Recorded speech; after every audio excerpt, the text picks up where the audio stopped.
Boa noite.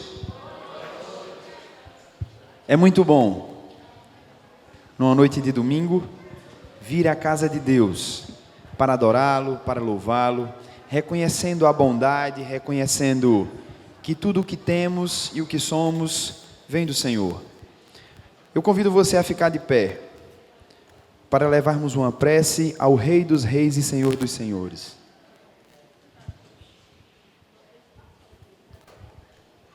Eterno, onipotente, onipresente e onisciente Deus, Criador, Redentor, Salvador. Graças te damos, Senhor, pela vida. Graças te damos pela salvação em Jesus. E nós te adoramos porque o Senhor é amor. Que os louvores que iremos entoar agora subam até o teu trono de graça como um aroma suave, Senhor. Como uma oferta perfeita, purificada pelo sangue de Jesus. Recebe o nosso louvor como gratidão pela salvação em Cristo Jesus. E é em nome dele que nós nos dirigimos ao Senhor. Amém. Permaneça de pé. No Salmo 96, no versículo 9, nós encontramos: adorem o Senhor na sua perfeita santidade. Todos os povos devem ter um profundo respeito diante dele. Amigos, aqui entre nós está o soberano, amém, o Altíssimo, o Rei dos Reis e Senhor dos Senhores, amém, o Criador dos céus, da terra, do mar, das fontes das águas, o meu e o seu Criador, aquele que nos fornece todos os dias o fôlego de vida, o sol para nos aquecer. Por isso, vamos louvá-lo, vamos adorá-lo, porque só ele é digno. Louvemos ao Senhor, cantando o hino 2, ó, adorai o Senhor.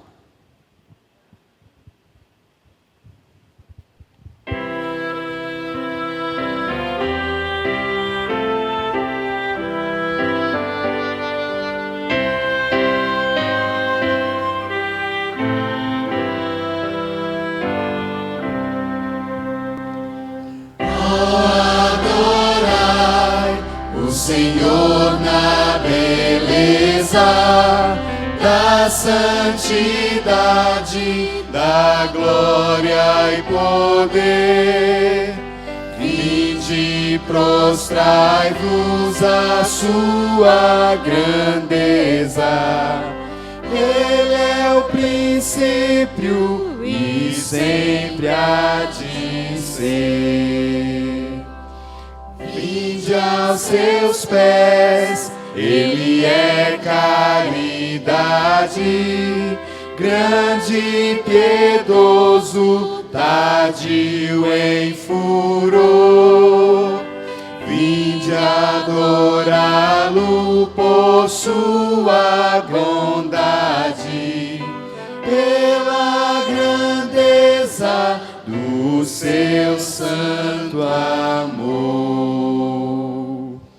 Ele criou o universo e a terra, vinde adorai-o com fé e oração.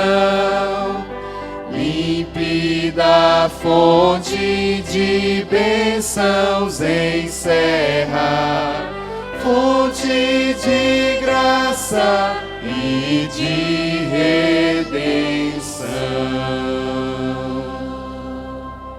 E essa fonte de graça, como nós cantamos, ela é fonte de redenção, de salvação. No mesmo Salmo 96, dos versículos do 10 ao 13, nós encontramos: espalhem a notícia entre as nações, o Senhor é o Rei da terra. Ele estabeleceu o mundo e sustenta a terra. Ele julga os povos com a mais perfeita justiça. Céus, alegrem-se, terra, exulte de alegria, mares e tudo o que nele existe, mostre a sua alegria com um barulho bem forte. Campos, flores e animais, encham-se de alegria. Árvores das florestas, cantem de alegria. Porque o Senhor se aproxima, ele vem julgar a terra. Julgará as nações com justiça e fidelidade. O Rei dos Reis irá voltar. Não falta muito, ele virá buscar o seu povo, os que forem fiéis e que foram fiéis ao Senhor Jesus e seguem o seu testemunho. Vamos louvar ao Senhor cantando grande alegria, porque ao sabermos que a nossa redenção se aproxima, o coração do cristão se alegra e enche-se de felicidade por saber que o nosso Rei está voltando. Louvemos ao Senhor cantando grande alegria. 489.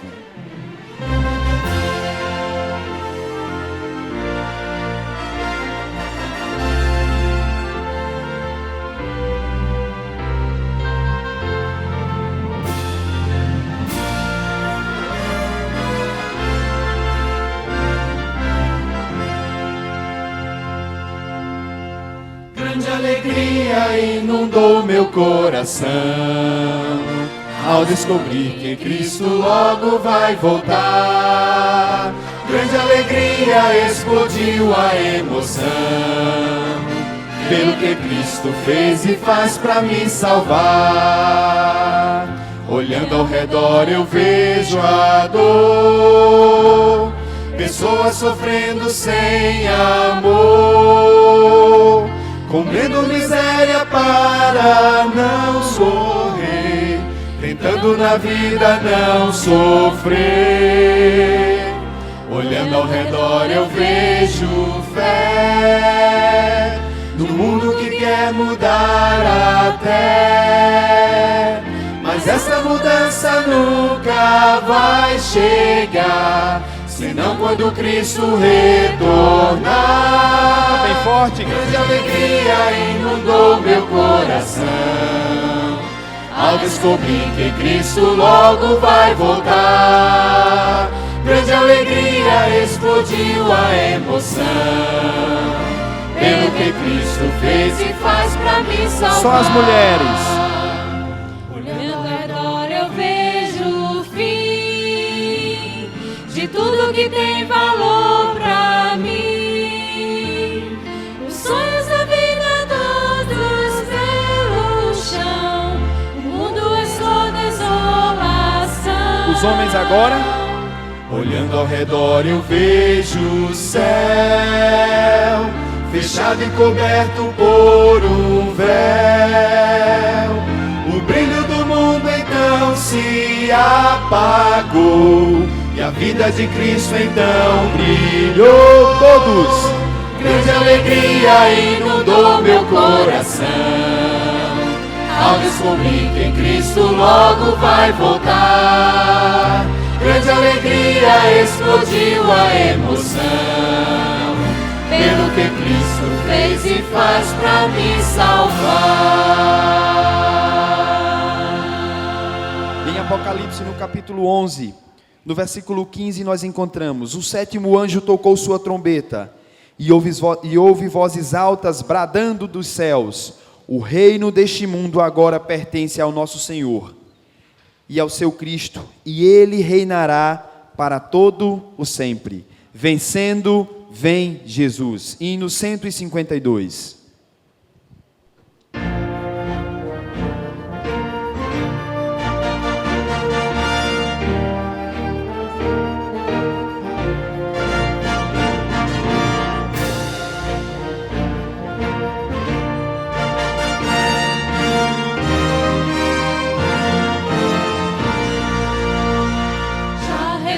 A glória eterna de Jesus, o Rei dos Reis. Breve os reinos deste mundo ouvirão as suas leis.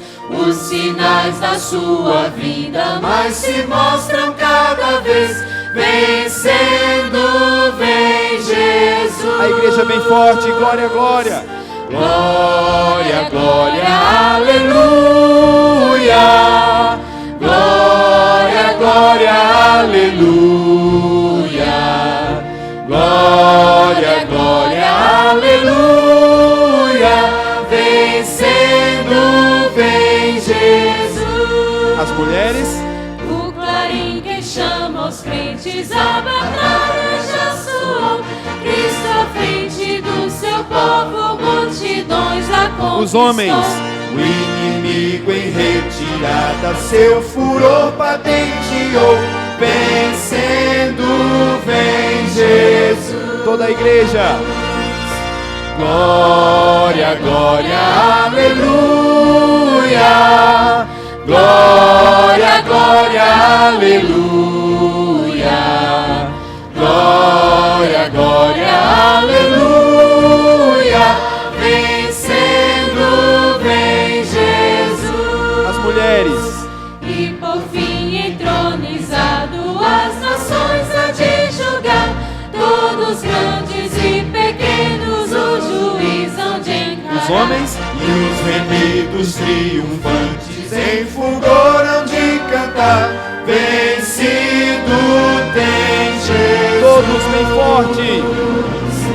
Glória, glória, aleluia. Glória, glória, aleluia. Glória, glória, aleluia. Vencido tem Jesus. Feche seus olhos. Obrigado, Senhor, porque nós temos a bendita esperança do Teu retorno, Jesus.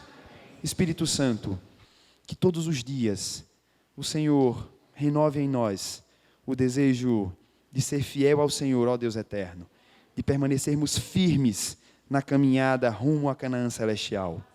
Louvado, engrandecido e exaltado seja o Senhor, ó Deus eterno, por ter entregado o Teu Filho, Jesus, para morrer, para nos salvar. E louvado seja o Senhor, porque vivo Ele está à Tua direita, ó Deus, intercedendo por nós. Toda honra, toda glória seja dada somente ao Senhor. Ó Deus eterno, Rei dos reis e Senhor dos senhores.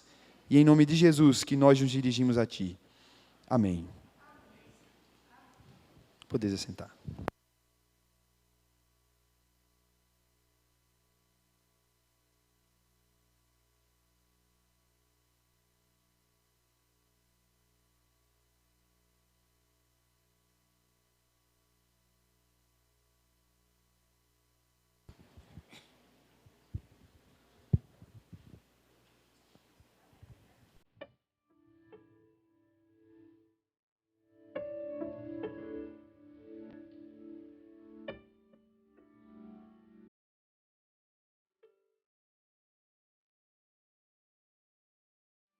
Eu não vi o mar se abrir, eu não vi o coxo andar, também não vi gigante cair, mas escolhi confiar.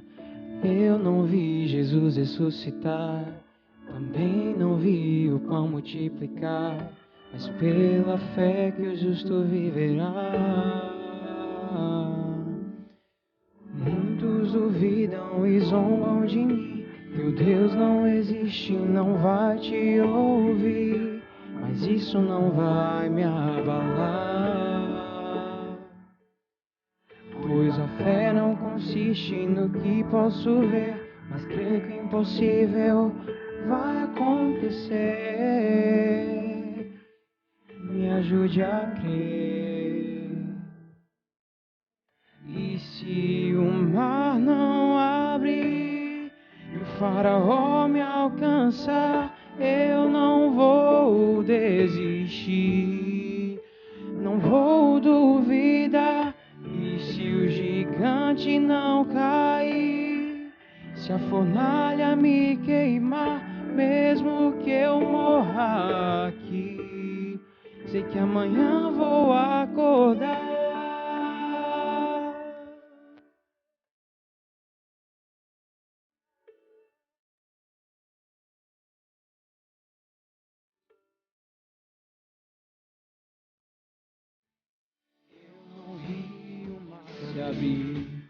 Eu não vi o coxo andar, também não vi gigante cair, mas escolhi confiar.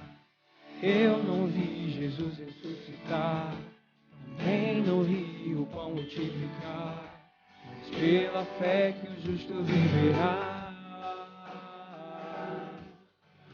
Muitos duvidam e zombam de mim, meu Deus não existe, não vai te ouvir, mas isso não vai me abalar. Pois a fé consiste no que posso ver, mas creio que o impossível vai acontecer. Bem-aventurado quem crê sem ver. E se o mar não abrir, o faraó me alcançar, eu não vou desistir, não vou duvidar. E se o gigante não cair, se a fornalha me queimar, mesmo que eu morra aqui, sei que amanhã vou acordar. Vem me ajudar a confiar. Eu não consigo, Senhor. Prometo e minto, Senhor. Não aguento mais confiar em mim. E se a doença não curar, e o emprego não vingar, e o filho não voltar, mesmo se meu barco naufragar, mesmo se minha empresa afundar, mesmo que eu morra aqui, sei que amanhã vou acordar. E se o mar não abrir e o faraó me alcançar, eu não quero desistir, Senhor. Não quero mais duvidar. E se o gigante não cair, se a fornalha me queimar, mesmo que eu morra aqui, sei que amanhã vou acordar.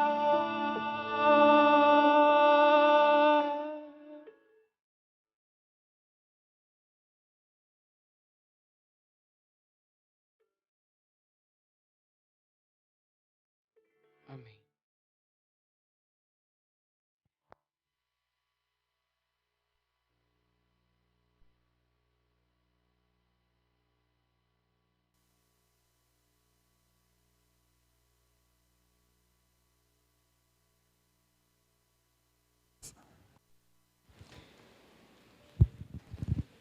Queridos, boa noite.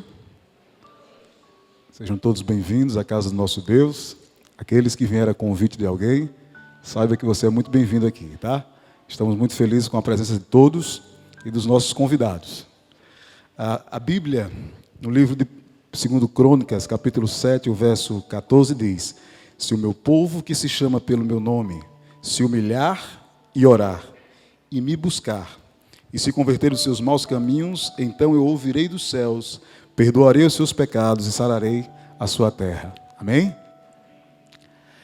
Este momento a gente vai dedicar alguns minutinhos à oração. Vamos fazer diferente hoje. Nós iremos nos ajoelhar e você, pessoalmente, vai falar com Deus. Aquilo que você precisa, aquilo que sabe está lhe incomodando, aquilo que você precisa de resposta, aquilo que você veio, quem sabe, tentando buscar aqui essa noite. Nós vamos nos ajoelhar e vamos falar com o nosso Deus sobre isso. E depois daqui a gente faz uma oração curtinha, todos nós juntos.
Querido Deus, está muito bom esses momentos que estamos aqui conversando contigo.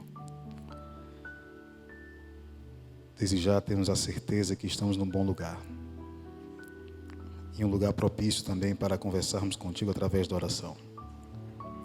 Nesses momentos aqui, os teus filhos conversaram sobre algo, quem sabe, que está incomodando a vida de alguém.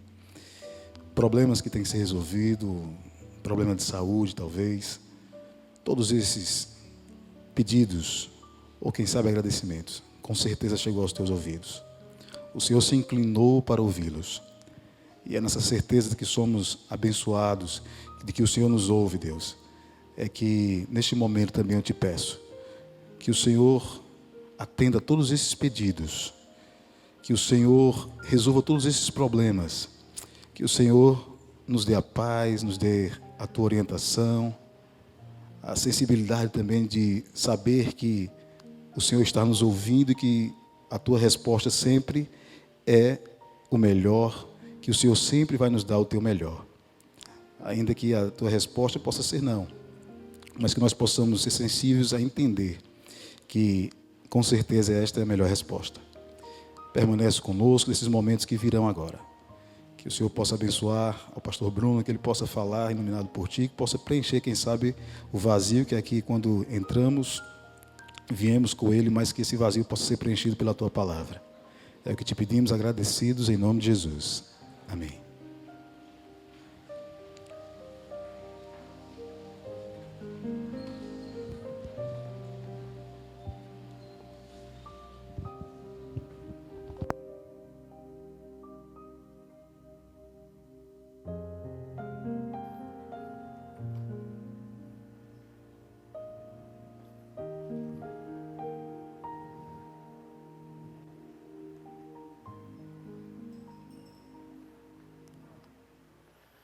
Boa noite, irmãos. Que a graça e a paz do Senhor Jesus mais uma vez esteja conosco. O Senhor está voltando. Está muito perto de vermos os céus se abrindo e vermos a concretização, o ápice, o clímax das profecias se cumprirem. Veremos Jesus. Veremos o Senhor voltar. Por que eu falo isso? Quanto mais os dias vão avançando, mais nós vemos a impunidade e a injustiça. E em vez do homem voltar-se para Deus, ainda mais se distanciam do Senhor. Esquecem a fonte, o manancial de águas vivas e voltam-se para as suas próprias obras, se inclinam para os seus próprios pecados. Por isso, que a recomendação de início é: quem estiver de pé, cuide para que não caia. Não permita que ninguém leve a sua coroa, a sua chance de salvação. Agarre com unhas e dentes, porque afinal de contas chegará o último dia, chegará a última vez que o sol vai se levantar, chegará a última vez que a chuva vai cair, chegará o último sorriso, o último abraço, chegará o último momento. Por isso, aproveite a oportunidade que se chama hoje, o presente de Deus, para entregar-se a Ele. Para entregar o coração a Ele, abrir e falar: Senhor, eu sou assim, tenho dificuldades nisso, tenho lutas com os meus pecados, falhas de caráter, falhas as mais diversas, mas eu peço que o Senhor me molde, me transforme e faça o que o Senhor quiser na minha vida. Faça essa sempre oração ao Senhor. Antes de começar, eu queria, não sei, tem alguns irmãos, algumas pessoas, acho que estão impressionadas aí com essa questão de delação premiada, né? Falando aí o Joesley e a equipe dele ali, o pessoal, cada um que aparece fala tanto do nome. E aí hoje eu recebi outra carta. Recebi há uns dias atrás uma carta de aqui, da Igreja da Central. Alguém me entregou, não tem nome, a carta.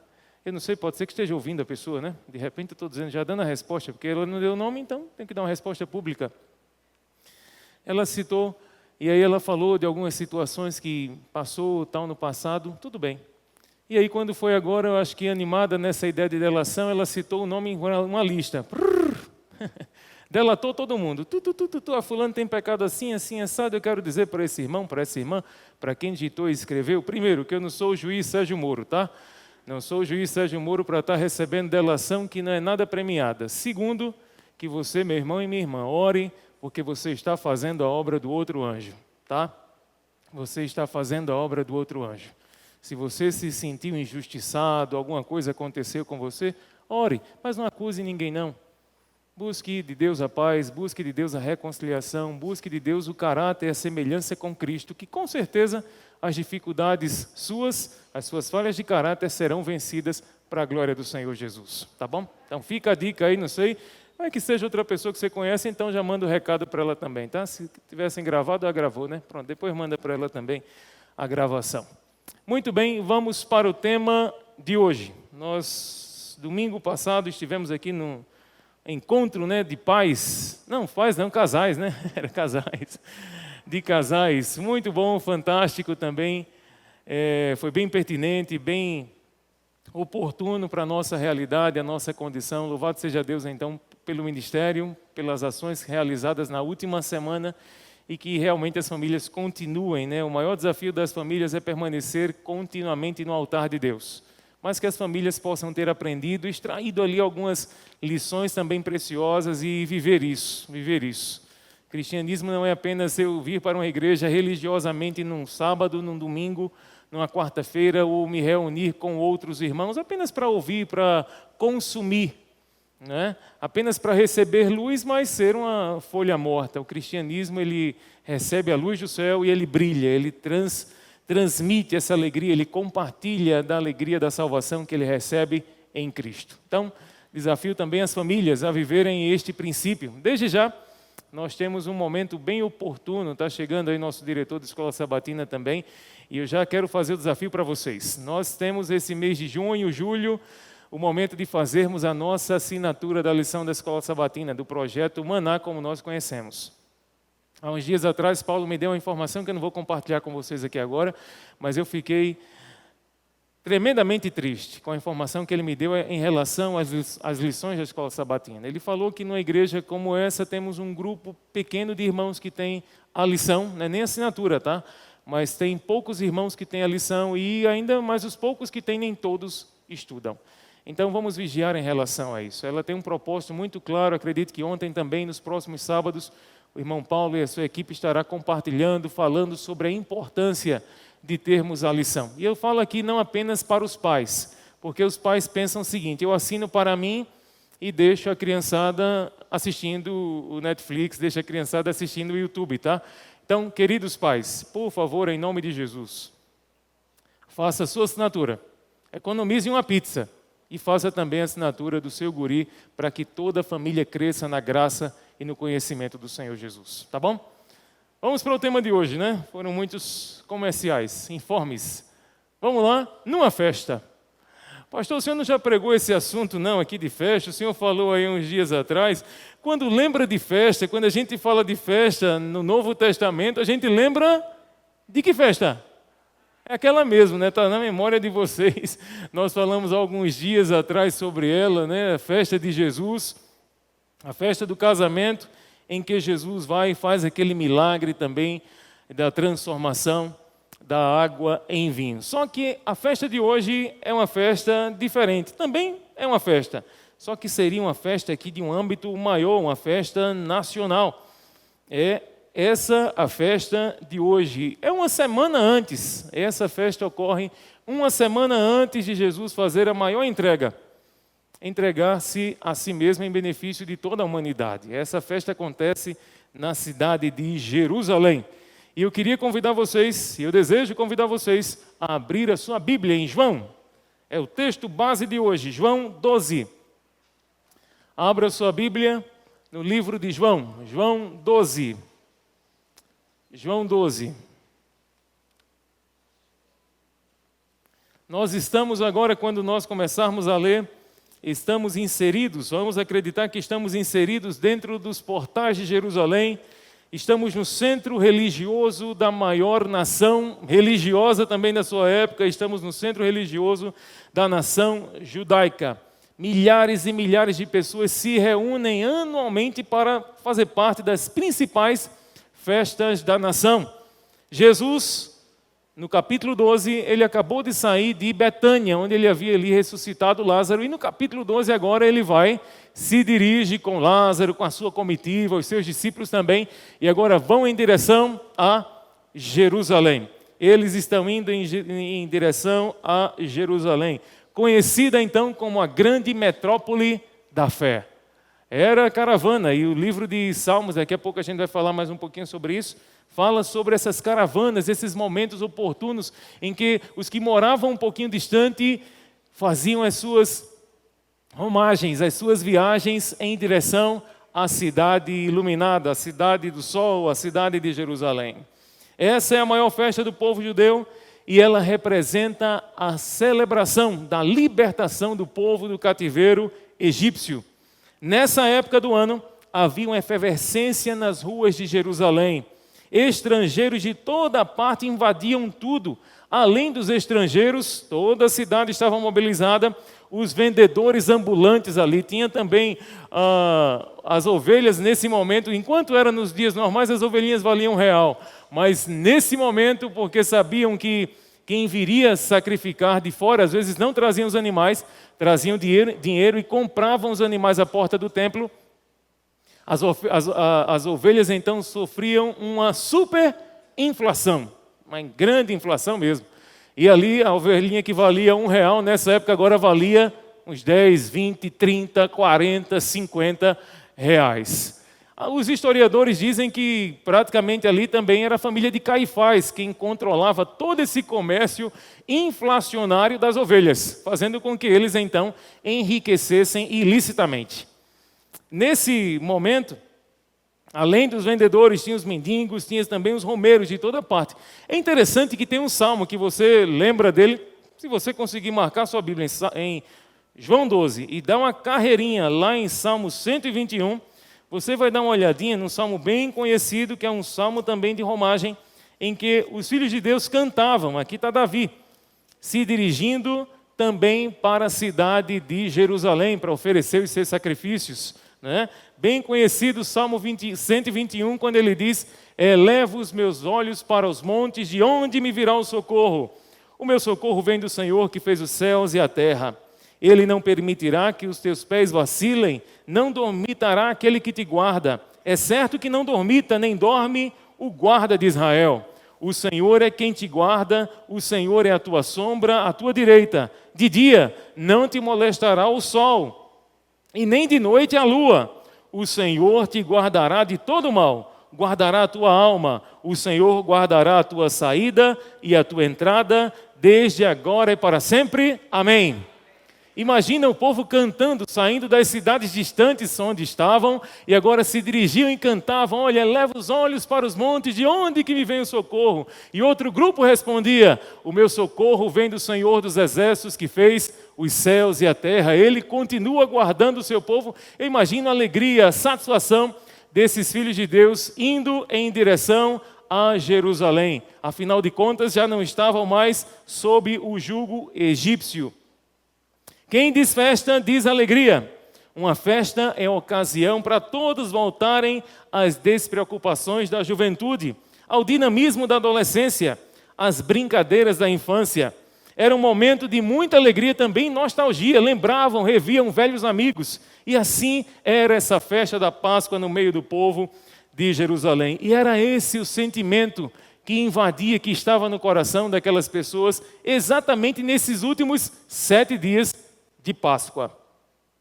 No entanto, Israel, bem como o nosso mundo moderno, as festas também se converteram num fim em si mesmas. Pouco até mesmo importando o motivo inicial ou o propósito das festas. A comemoração ainda é mantida, mas a sociedade vive à margem do seu significado. Às vezes, nas festas de hoje, o que mais importa são os presentes e não a celebração, a roupa e não o coração daquele que está naquela festa. As festas permanecem, mas os motivos também foram invertidos. Nesse contexto, nessa festa que vocês já estão com João 12, que ainda a gente não leu, né? Então tá, vamos ler agora. João 12 e o verso 20. Diz assim: ora, entre os que subiram para adorar durante a festa, havia alguns gregos. Estes, pois, se dirigiram a Filipe, que era de Betsaida da Galiléia, e lhe rogaram: Senhor, queremos ver... Peraí, calma aí, vamos lá de novo. Senhor, queremos ver... Olha o pedido que eles têm. Nós queremos ver Jesus. Filipe, imagina como Filipe, então, diante daquele cenário todo, um grupo de pessoas ali, helenistas, os gregos. E agora, Filipe, onde está Jesus? O verso 22 diz que Filipe foi dizê-lo a André. E André e Filipe o comunicaram a Jesus. Respondeu-lhes Jesus: é chegada a hora de ser glorificado o Filho do Homem. Em verdade vos digo, se o grão de trigo caindo na terra não morrer, fica ele só. Mas se morrer, ele produz muito fruto. Quem ama a sua vida, perde-a. Mas aquele que odeia a sua vida neste mundo, preservá-la-á para a vida eterna. Se alguém me serve, siga-me. E onde eu estou, ali estará também o meu servo. E se alguém me servir, o Pai o honrará. Amém. Esse é o cenário e o texto base de hoje. Um pedido diferente que então esses gregos fazem. Eles vêm de longe, seria uma região realmente muito distante de onde eles estão saindo para Jerusalém. Eles têm um pedido intrigante. Diferentemente de outros e até mesmo os cristãos, eles não buscavam Jesus na austeridade sombria de um claustro, nem na privação ascética de um monastério. Olha onde é que esses gregos disseram: nós vamos ver Jesus, e é hoje. Onde foi que eles disseram que iriam encontrar Jesus? Numa festa. Numa festa. Saíram para encontrar Jesus numa festa. Eu acredito que eles possivelmente ouviram falar do Jesus que curava, do Jesus que andava nas multidões, do Jesus que estava nas casas, do Jesus também que comia com os pecadores. Nada mais justo do que encontrá-lo com quem? Junto das pessoas. E como ele gostava dessas companhias. No entanto, hoje muitos procuram a Deus na mortificação. Mas quantos o buscariam e tentariam encontrá-lo exatamente numa festa? Quantos conseguem encontrar Jesus numa festa? Sinceramente, será que as nossas festas culturais são bons lugares para encontrarmos algum vestígio de religiosidade? Será que as nossas festas representam isso? Hoje o mundo tem a festa de São João. E eu fico imaginando, né? Daqui uns dias, né, que vai ter. Teve São Pedro agora, foi? Santo Antônio. É Santo Antônio que teve, não foi? Tanto santo tem por aí. Eu fico imaginando o seguinte, se João estivesse no céu, olhando lá de cima, ele: rapaz, olha lá a festa que deram.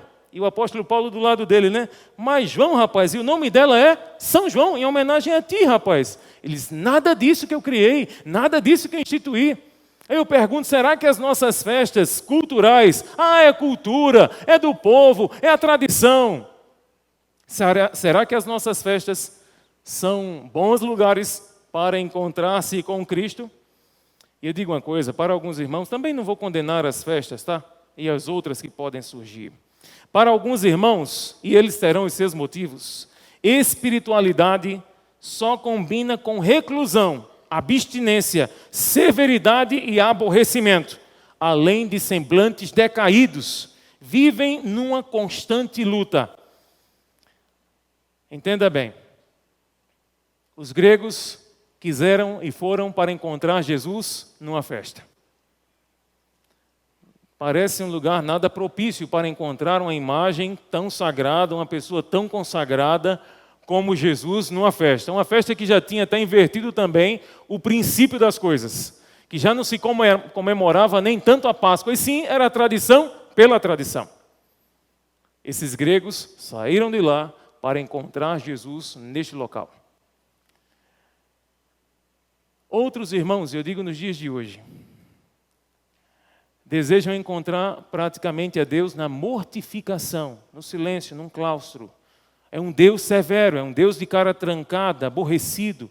E às vezes pergunta para aqueles irmãos: irmão, como é que você está? Eu estou numa luta tão grande, parece que ele está no MMA, parece que é lutador de MMA. É uma luta, ele parece estar querendo um cinturão de ouro, ganhar um prêmio, é um conflito tão grande que esse irmão vive. E ele tem que transparecer a glória de Deus, ele tem que viver feliz por conhecer a Cristo. Mas o que ele faz? Irmão, como é que você está? Estou numa luta, pastor, estou numa luta. Está certo, a gente está numa luta constante contra o pecado, mas não dá para sorrir, não. Não dá para se alegrar na presença do Senhor. Não dá para viver dias felizes, crendo que o Senhor está no controle, na história. Não dá para acreditar nisso.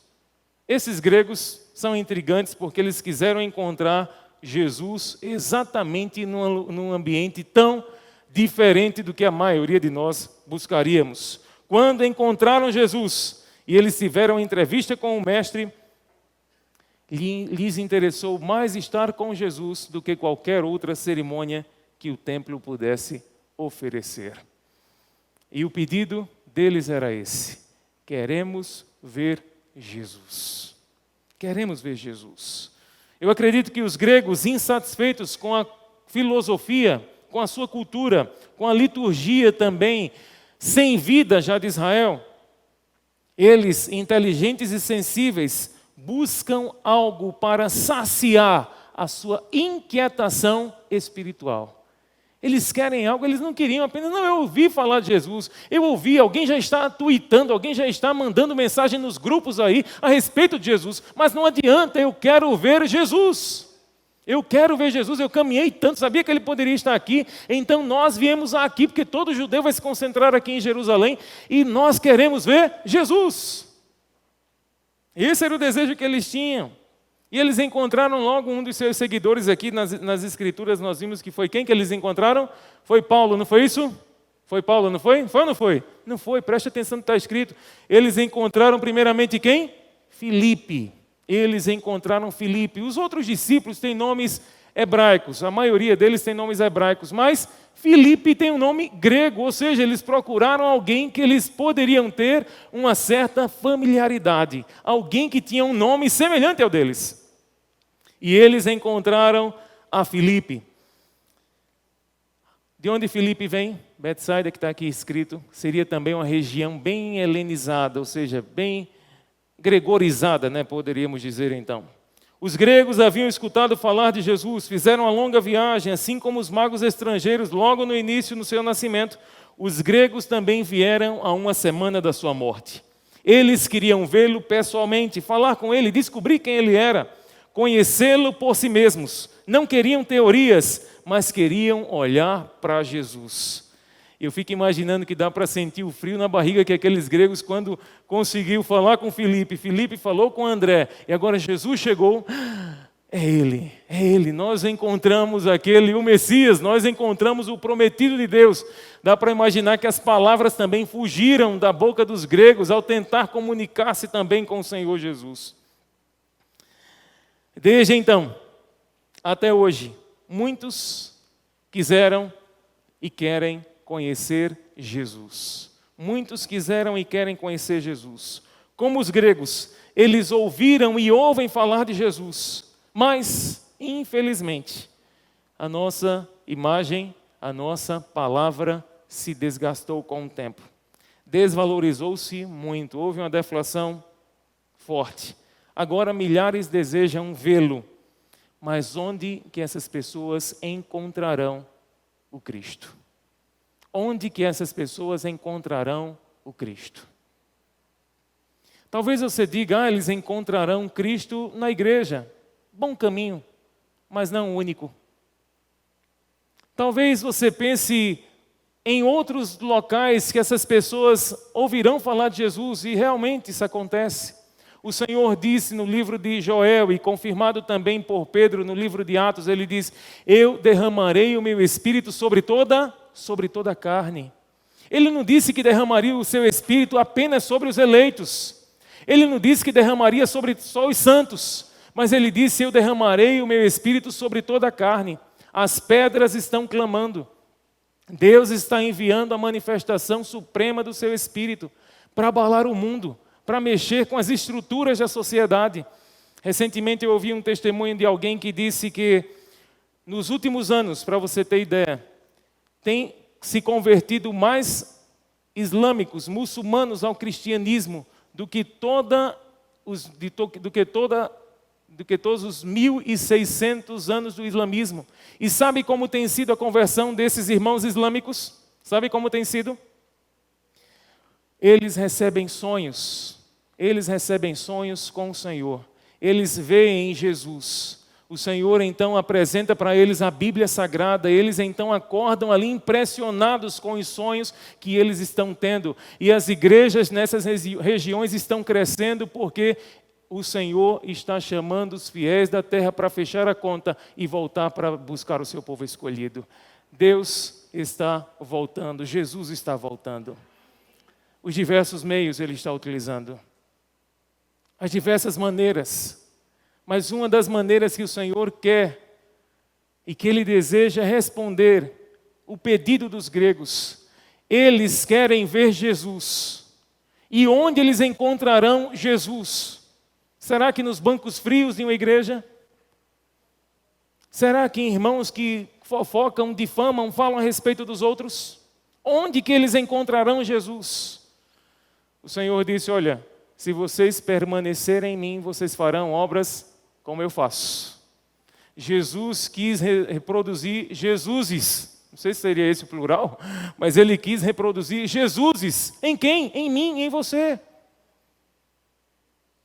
E aí vem a outra pergunta.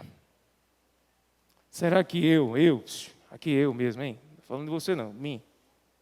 Será que eu estou representando dignamente o Evangelho do Cristo? Será que eu, que vivo do Evangelho, que tenho uma Bíblia, que na minha casa você encontra a Bíblia em tanta tradução, tanta língua, tantas versões, será que eu tenho vivido à altura do cristianismo que o Senhor me chama? Ou apenas sou uma folha seca levada pelo vento? Será que você, com tanto tempo de igreja, ainda tem cometido pecados tão elementares, tão básicos, e ainda tem se agarrado tão fortemente a este mundo? O clamor do mundo é esse. Nós queremos ver Jesus. E eu digo para você que a maioria das religiões, elas falharam em mostrar dignamente Jesus para o mundo. Conhecem filosofias, conhecem doutrinas, conhecem conceitos, conhecem definições a respeito de Deus, fazem um quebra-cabeça com a Bíblia, mas não testemunham de Jesus, não vivem um cristianismo prático. Será que essas pessoas, elas vão encontrar Jesus na eloquência dos mais variados pregadores? Será que essas pessoas vão encontrar Jesus em denominações que dizem que são as igrejas verdadeiras, mas os seus membros não estão nem aí e nem tampouco foram impactados por esta verdade? Onde que eles encontrarão Jesus? Os gregos, como tantos outros, eles querem ver a Cristo. E o que eu digo para você nessa noite é que Jesus também deseja se apresentar para os gregos e para o mundo que nós vivemos. Ele não está se escondendo, só que Ele tem um desejo. Ele deseja se projetar em nós, para eles. Ele deseja se projetar na sua vida e na minha vida, meu irmão. Gandhi, um grande líder hinduísta, bem conhecido também, afirmou isso aí. Olha só, que forte declaração. No dia em que eu vir um cristão vivendo como Cristo, me converterei ao cristianismo. 30 de janeiro de 48, Gandhi encerrou sua jornada aqui neste mundo e morreu hindu. Parece que nunca viu alguém viver como Cristo. O mundo quer isso. Quer ver Jesus.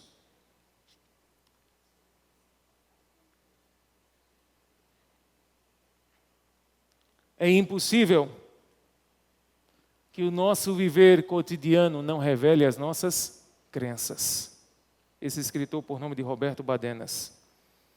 Os outros nos identificam com a imagem que projetamos voluntária ou involuntariamente. São os famosos rótulos que as pessoas nos dão por até pequenas ações. ou ações até mesmo vergonhosas. E eu digo para vocês, se cuidar da imagem publicitária ou política é importante porque vende, porque afeta positiva ou negativamente o espectador, o eleitor ou o cliente, também seria importante, escuta bem, também seria importante eu e você cuidar da nossa imagem no âmbito religioso, cuidar da nossa imagem com as nossas palavras, com as nossas ações. Eu lembro que eu tive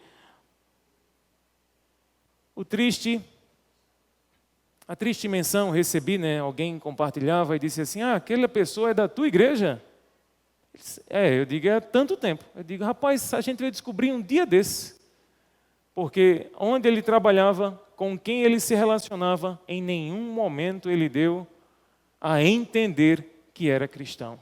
E sabe por que elas me disseram isso? Porque as palavras dele, o palavreado dele, as palavras baixas que usava, não condiziam nem de perto com alguém que diz que segue a Cristo. Aquilo que os outros veem em nós, quando nos olham, afetam o seu conceito de cristianismo. É o que Gandhi falou. Quando eu vir um cristão vivendo como Cristo, tornar-me-ei um cristão. Se temos palavra ou não, se realmente afirmamos e confirmamos aquilo e realizamos aquilo que prometemos, se pagamos as nossas contas em dias, que triste é encontrarmos pessoas, como o pessoal chama aí no popular também, os velhacos, cristãos que compram e não pagam, cristãos que se inscrevem até em projetos da igreja e nem lá cumprem com o seu objetivo. Que terrível. Cristãos também que dão estudos bíblicos a respeito do sábado, mas o dia passa como qualquer um outro, sem nenhum sentido especial. Os gregos, como tanta gente, quer ver Jesus. O pedido dos gregos, o clamor dos gregos ainda permanece hoje. Onde que essa sociedade ímpia, onde que Nínive dos nossos dias vai encontrar Jesus? Será que nas nossas reuniões? Será que nas nossas assembleias? Ou vai ser mais fácil você lá no seu trabalho? Ou vai ser mais fácil você lá na sua faculdade, na sua escola? Onde você está inserido? Em que departamento da sociedade que você está?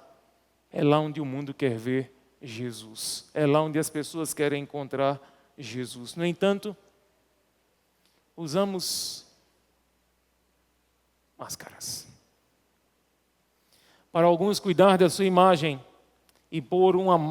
para alguns cuidar de sua imagem é pôr uma máscara de vez em quando, segundo convenha, em uma espécie de carnaval pessoal e intermitente, como se a imagem fosse mais importante do que a realidade, a performance, como se saiu, e não quem é, e não a realidade. Entretanto, para as Escrituras, para o Senhor, o homem pode apresentar-se da melhor maneira possível, mas o Senhor é quem sonda e conhece e entende o coração. Para Ele o que mais importa é o seu interior. Deus nos criou a sua imagem, está lá no livro de Gênesis 1, versos 26 e o verso 27. E o seu maior propósito em todos os tempos é nos transformar à imagem do seu Filho. E eu consegui enumerar dentro das Escrituras 3 dimensões que Deus deseja então nos transformar. A dimensão pretérita, está lá no livro de Romanos capítulo 8. Se você puder abrir a sua Bíblia, pode marcar também. Romanos capítulo 8. Eu vou abrir a minha aqui que eu vou ler. Romanos capítulo 8, a dimensão pretérita da imagem que Deus quer projetar nos seus filhos. Romanos 8 e o verso 29. Olha a dimensão pretérita, Romanos 8, verso 29, ele diz: porquanto aos que de antemão conheceu, também os predestinou para serem conformes à imagem de quem? De seu Filho, a fim de que ele seja o primogênito dentre muitos irmãos. A dimensão pretérita é que Ele nos escolheu, nos selecionou, nos predestinou para sermos conforme a imagem do Filho. escolhidos para sermos conforme a imagem do Filho. A dimensão presente está no livro de 2 Coríntios, capítulo 3. Abre a tua Bíblia em 2 Coríntios, capítulo 3.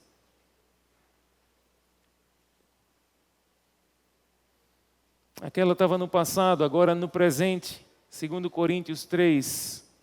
E o verso 18, ele diz assim: e todos nós, com o rosto desvendado, contemplando como por espelho a glória do Senhor, somos o quê? Transformados de glória em glória na sua própria imagem, como pelo Senhor o Espírito. E agora a dimensão presente, transformados quando? De glória em glória. Quando que isso acontece? Todos os dias. Quando isso está acontecendo? Agora. Agora. De glória em glória, sendo alcançados. E a dimensão futura? 1 João.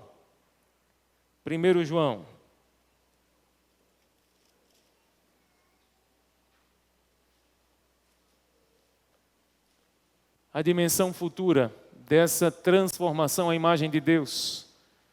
Para todos que estão aqui, escutem bem, todos, não é para, o pessoal da igreja, não, é para todos. Deus nos chamou para sermos conforme a imagem do seu Filho, a você e a mim. Se você é um santo de Deus, é um escolhido de Deus, essa mensagem é para você. 1 João 3, e o verso 2, ele diz assim: amados, agora somos filhos de Deus. Olha o que ele diz, bem contundente.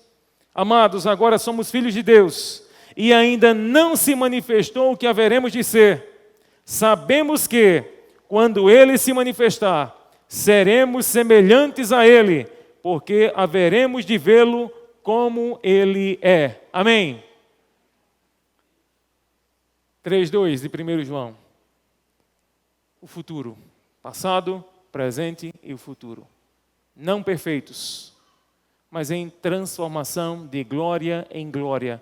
Até ele mesmo diz, não sabemos o que somos, mas sabemos o que havemos de ser. Quando ele se manifestar, seremos semelhantes a ele.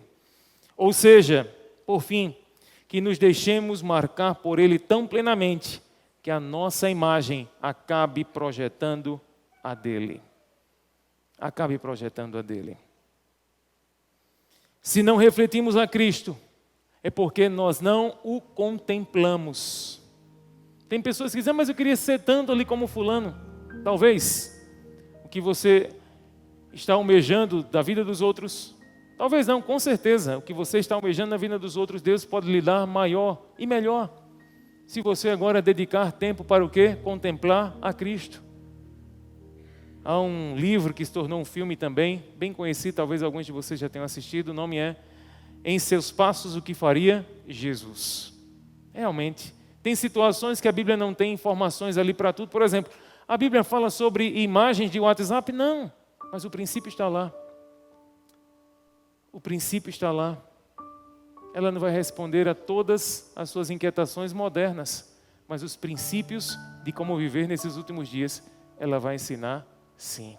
Reflita a Cristo, contemple a Cristo. Se você hoje não está refletindo, é porque você não está o contemplando. Se as suas palavras ainda são baixas, chulas, é porque ainda você não está o contemplando o quanto que Ele deseja. E se o refletimos mal, é porque não o contemplamos bem. Como espelhos deformados, distorcemos a imagem que recebemos em uma caricatura grotesca de pior qualidade. Nossa vida deve refletir a Cristo cada vez mais nitidamente. Como nos convertemos no que contemplamos. Em última instância, o que muda não é a nossa imagem, não vai ser a minha performance, não vai ser como eu me apresento, não vai ser como vocês me veem, mas sim a minha realidade. Sim os meus dias, sim as minhas horas, sim o meu contemplar, sim o meu viver. Por isso, em vez de tentar dissimular o aspecto eterno, ou melhor dizendo, o aspecto externo, é melhor você deixar ser transformado completamente pelo Senhor. Em relação, essa relação dos crentes com Cristo é confirmada pela própria ilustração que Jesus fez. Está lá em João. 15. João 15. João 15, o verso 4.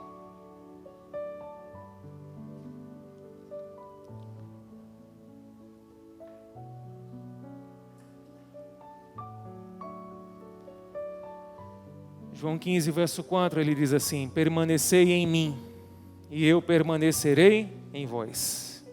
Como não pode o ramo produzir fruto de si mesmo, se não permanecer na videira, assim também nem vós o podeis dar, se não permanecerdes em mim. Eu sou a videira, vós os ramos. Quem permanece em mim e eu nele, esse dá muito fruto, porque sem mim nada podeis fazer. Quem depende realmente da videira não precisa se preocupar com a sua imagem. Ele vai se preocupar em ser o que o Senhor espera. Não um momento, porque a imagem é apenas uma foto, é uma situação. Mas ele vai viver como o Senhor espera.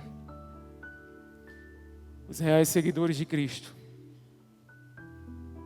são chamados para manifestar Jesus ao mundo. Em João também 14, o verso 8 e 9, Jesus falou: quem vê a mim, vê ao Pai. Agora, será que quem vê você, vê Jesus?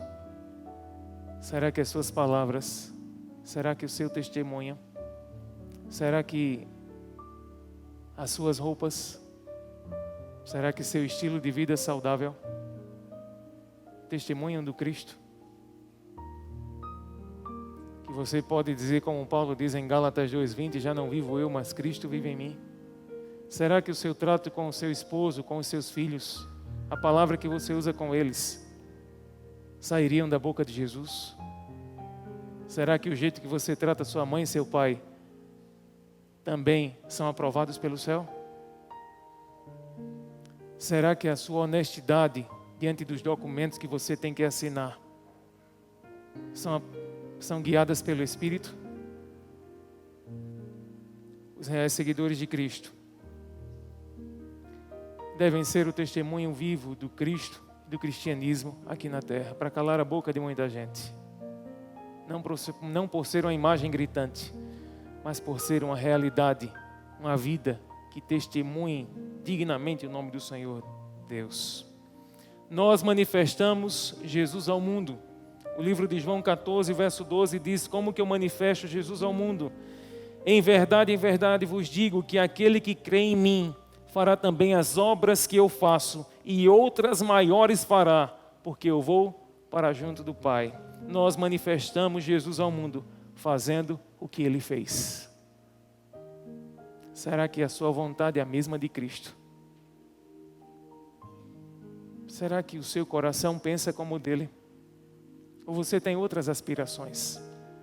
Ou você tem outros anseios? Nós manifestamos Jesus andando como Ele andou. Está lá em 1 João 2, o verso 6. E João 13, o verso 34 e 35 diz que nós manifestamos Jesus ao mundo, amando como Ele nos amou. Nisto conhecerão que vocês são os meus discípulos, se vocês tiverem amor uns pelos outros. Ele ainda fala sobre o grão de trigo. E é importante essa última parte. Quando Jesus recebeu aquele grupo de gregos, ele disse bem assim, parece que a gente nem entendeu, parece que ele estava falando uma outra história. Mas ele diz assim no verso 24: em verdade vos digo, se o grão de trigo caindo na terra não morrer, fica ele só. Mas se morrer, ele produz muito fruto. Esses gregos que queriam ver Jesus proporcionaram-lhe uma grande satisfação pessoal, a evidência de que a sua obra começou a dar frutos, até mesmo distante da região onde ele tanto pregava. Jesus não foi um andarilho que andou céus e terra por aí, não. Seu raio de extensão, 160 quilômetros. Não foi essa coisa toda. Você com certeza já andou mais do que isso. E ele, em 160 quilômetros que andou, mudou o mundo, mudou a sociedade. E mudou a esperança de tanta gente também. Falando aos gregos através de si mesmo, Jesus compara cada ser humano a um grão de trigo. O grão que só vai germinar se ele cair na terra e se der. Começamos a crescer espiritualmente quando em nossa experiência se produzem morte e ressurreição. Para frutificar, antes se deve morrer. Às vezes nós passamos anos e anos, tempos e tempos, eras e eras, e às vezes nós encontramos cristãos infrutíferos. Não produz. Pastor, passou o tempo, não foi um fruto. Eu digo, você não está contemplando certo. Ou você ainda não morreu para você mesmo. Ainda o seu ego fala bem mais alto. Ainda quem comanda o centro do seu coração, infelizmente, ainda é você. Infelizmente. Porque ele disse, olha, se vocês permanecerem em mim, escuta bem, olha para cá. Se vocês permanecerem em mim, escuta bem, vocês não vão dar frutinhos não, nem migalhinhas não. Vocês darão muitos frutos. É abundância, é para valer. São muitos frutos. Se vocês permanecerem em mim. Às vezes falta-nos vigor, somos estéreis e não frutificamos, simplesmente porque ainda estamos dependendo de nós mesmos. Falta-nos o contato decisivo com a fonte inesgotável de energia. Se não estamos produzindo os devidos frutos, é porque ainda nem fomos enxertados na videira. Sem mim, aí estamos no outro lado. Sem mim, nada podeis fazer. Se eu não estou fazendo nada, é porque eu estou sem Ele, sem mim. Cumpre a primeira etapa. E o grande contraste, João 12, 25. As mensagens de Jesus eram fortes. Há um escritor que eu gosto muito dele, John MacArthur. E tem um livro dele que também é fantástico. Se vocês quiserem ler, um bom livro. A Outra Face. Ele diz que Jesus não era esse pregador mansinho, que hoje as pessoas pintam por aí. Mas era alguém que mexia com o coração das pessoas com verdades surpreendentes. Hoje nós vivemos num tempo de uma relatividade ética. Que seja um sermão light. Que seja bem leve. E as mensagens, deixa ali light, leve. As mensagens precisam ser dadas, claro, dentro do seu contexto, dentro da sua realidade. E dentro também do seu momento. E Jesus, como Ele aproveitava os momentos. Como Ele aproveitava as oportunidades para falar do seu reino. E as últimas palavras aqui nesse encontro, está em João 12 e o verso 25, quando Ele diz, é um texto de contrastes. Quem ama a sua vida, perde-a. Mas aquele que odeia a sua vida neste mundo, preservá-la-á para a vida eterna. Atitudes opostas apresentadas em termos amar ou odiar, guardar ou perder, vida ou morte. Essas declarações indicam a polarização das nossas preferências. Com expressões aparentemente exageradas, Jesus chama atenção para as consequências inevitáveis das nossas escolhas. Quem centraliza a sua vida em si mesmo, um dia vai perdê-la. Está vendo a casa que você está pagando aí, caro? Se você centralizou a sua vida em Cristo, Ele tem uma maior para você. Está vendo a casa que você está no aluguel aí, está suando para pagar, está difícil, eu sei que está difícil. Mas você está morando. Se você não centralizou a sua vida em Cristo, até o aluguel que você tem lhe será tirado, porque para você não tem parte alguma mais com o Senhor. Quem centraliza a sua vida em si mesmo, um dia vai perdê-la. Porque a vida com maiúsculas, vida com maiúsculas, letras maiúsculas, é a vida que deve ser desejada, almejada pelos cristãos genuínos. É uma questão de escolha. Para germinar e se perpetuar, é preciso morrer para si e deixar que a vida se introduza e frutifique em nós. Só então, como crentes, como cristãos, poderemos finalmente despreocupar-nos de nossa imagem. Porque os outros, tanto os gregos como os demais que nos encontrarmos, queiramos ou não, eles verão Jesus em nós. Se realmente escolhermos a vida, a bênção, e dissermos não para a morte e para as maldições, o mundo vai ver, o mundo vai encontrar, e o grito dos gregos será respondido na vida de irmãs piedosas, na vida de adolescentes que escolhem servir a Deus, na vida de jovens valorosos que não se vendem para o mundo, não se entregam para as concupiscências da carne, mas para jovens que escolhem seguir a Cristo. Os cristãos serão vistos, o clamor continuará, mas os cristãos serão vistos, porque já não são a imagem, mas são a realidade de Deus projetada no coração dos seus filhos.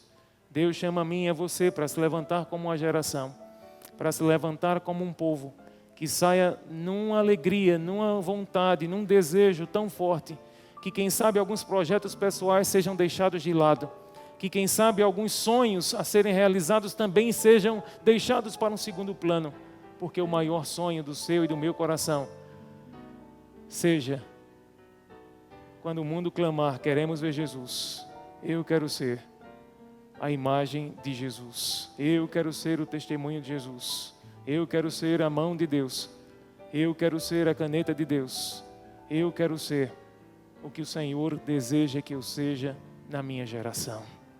Que viva, não apenas ouça, não apenas alimente-se, mas que compartilhe, que fale, que testemunhe. E logo, logo, nós vamos ver Jesus. Que Deus nos abençoe e nos dê uma semana como Ele desejar, com as lutas que Ele quiser, com o tamanho das batalhas que Ele pode nos proporcionar, mas certos de que a vitória está em Suas mãos. O controle das nossas vidas está em Suas mãos. E com certeza passaremos por elas, porque Deus está no controle das nossas vidas. Que o Senhor nos abençoe, nos guarde e permaneça conosco. Em nome de Jesus.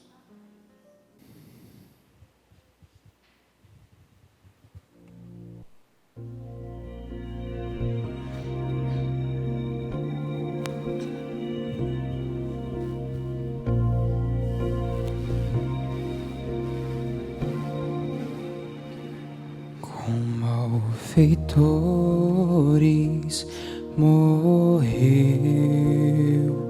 por minha culpa, Jesus a vida deu, foi quebrantado, grande dor sofreu, o meu pecado Ele recebeu, sem ver bondade, chorou, foi meu pecado que Ele carregou, foi esmagado por querer amar, e tudo isso foi meu lugar. Se entregou por mim, morreu pra me salvar na cruz. Jesus tomou o meu lugar. Amor assim jamais existirá. Se entregar só pra me salvar, morto foi Jesus, Cordeiro de Deus, Senhor da cruz, eternamente Rei. Amor assim jamais existirá. Tomou pra sempre o meu lugar.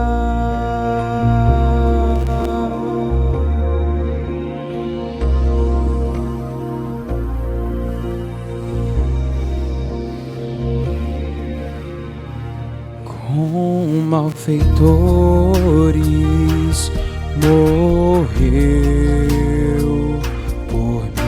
minha culpa, Jesus a vida deu. Foi quebrantado, grande dor sofreu. Foi meu pecado, Ele recebeu.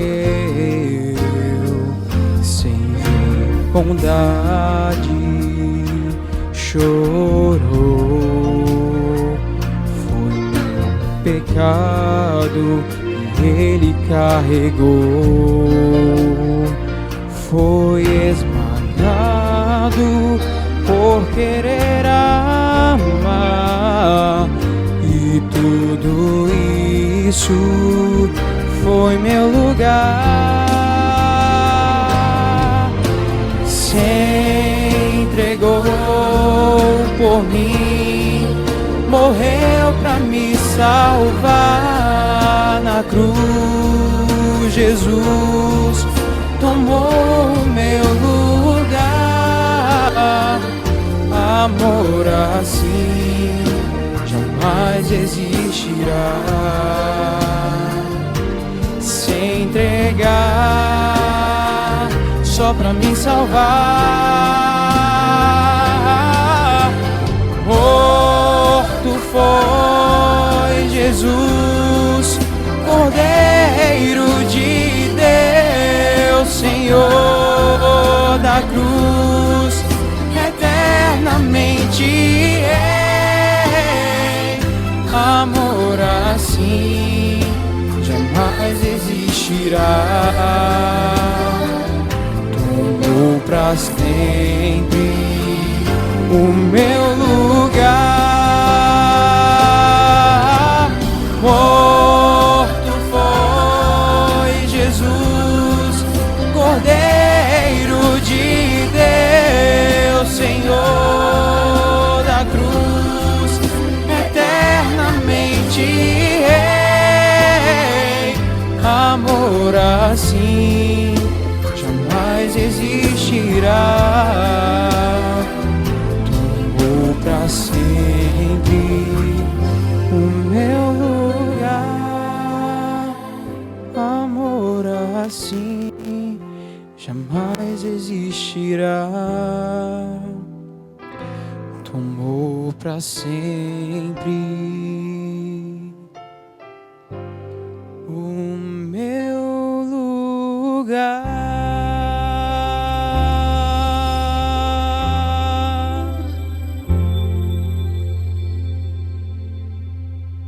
Amém.